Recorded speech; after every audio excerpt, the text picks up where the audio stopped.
Folks, today we're going to be taking a look at Bookshops and Bonedust by Travis Baldree, the hotly anticipated prequel to last year's Legends and Lattes, an independent book that absolutely exploded in popularity, so much so that Baldree was actually picked up by Tor, who republished Legends and Lattes under their brand, and signed a contract for a second book, which we have now. So Legends and Lattes is, of course, about Viv, an orc who has retired from battle, decides to settle down to open a coffee shop. It was a nice, cute, wholesome story that was full of charm, full of likable characters. And Bookshops and Bonedust takes place a few years before that story. We are once again following Viv in her warrior era. But after getting injured in battle, she has to take a few weeks off as her band leaves her in a small, quiet community to recover. And while she is there, she befriends the owner of a struggling bookstore, rediscovers her love for reading, and helps the town overcome some challenges that are coming its way. So this book had a bit of a challenge from the start, because Legends and Lattes is not really something that needed a prequel. It was a very complete story, and sort of about Viv moving on from her old life, that I don't think we really needed to see much of. There's also the issue of course, Legends and Lattes like introducing so many new characters that you grow to really like, and of course knowing that none of them will be in this one. So with all that being said, does Bookshops and Bonedust justify its existence? I hate to say it,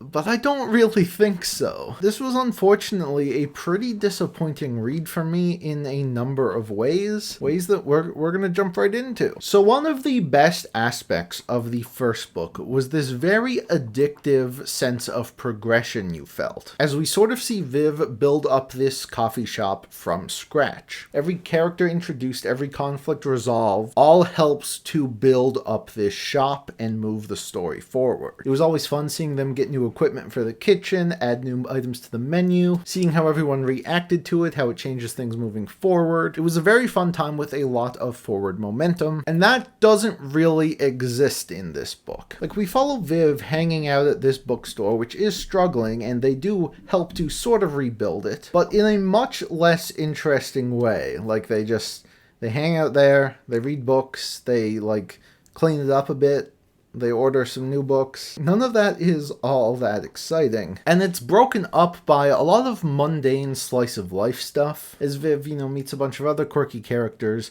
who are fine and have a bit of charm to them, but knowing that they aren't in Viv's future made me lose interest in them pretty quickly. There is a romantic subplot that happens here which I felt was very forced and shoehorned in, which again is sort of undermined because we know where Viv ends up. It all felt very redundant. Now, like the first book, this one does have another conflict with much higher stakes, but here it didn't really feel like it meshed with the rest of the story well. Where in the first book it was, directly tied into the success of the coffee shop and felt very important and very urgent. Here it just kind of feels like it was tacked on to have another conflict. And paired with the rest of the book and its mundane side plots, it makes the whole thing feel very disjointed. And I actually think there might be an answer as to why. So in the author's note, Baldree talks about how, when he sat down to write the second book, it was originally going to be something completely different, still set in the same world,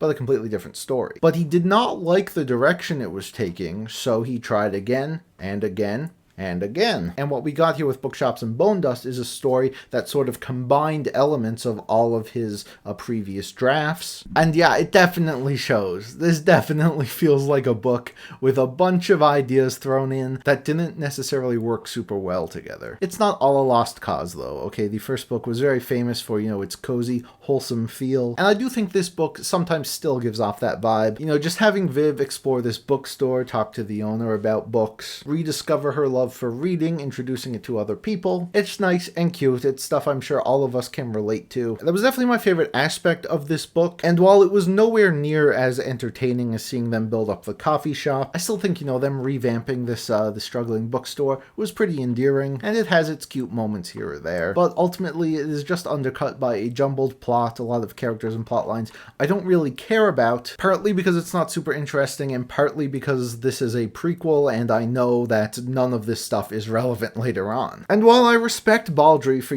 writing what he wanted to write in the end, I think it might have been better if he had just, let those other ideas simmer for a bit and, grow into something a bit more interesting. So yeah, I'd probably give this book 2.5 stars. It was pretty disappointing. I do think if you really, really love the first book, then you should still definitely check this one out, because I'm sure there will be stuff for you to enjoy. But if you only like mildly enjoyed the first one, thought it was cute but not much else, I don't know, I wouldn't say you need to read this one. I am still interested in following Travis Baldree. I do want to see what he does next. I just hope it's something with a bit more of a kick than this one. So those are my thoughts. Thank you all for watching. You can leave your thoughts on this book or Legends and Lattes in the comments down below. And I will see you all next time, probably for a haul video. It's been a while since we've done one of those. And then soon we're going to be moving into the end game of the year. That'll be fun. Lots of stuff planned. Also check out my webcomic if you haven't. There should be a new chapter out tomorrow. And now it's back to the Wheel of Time for me.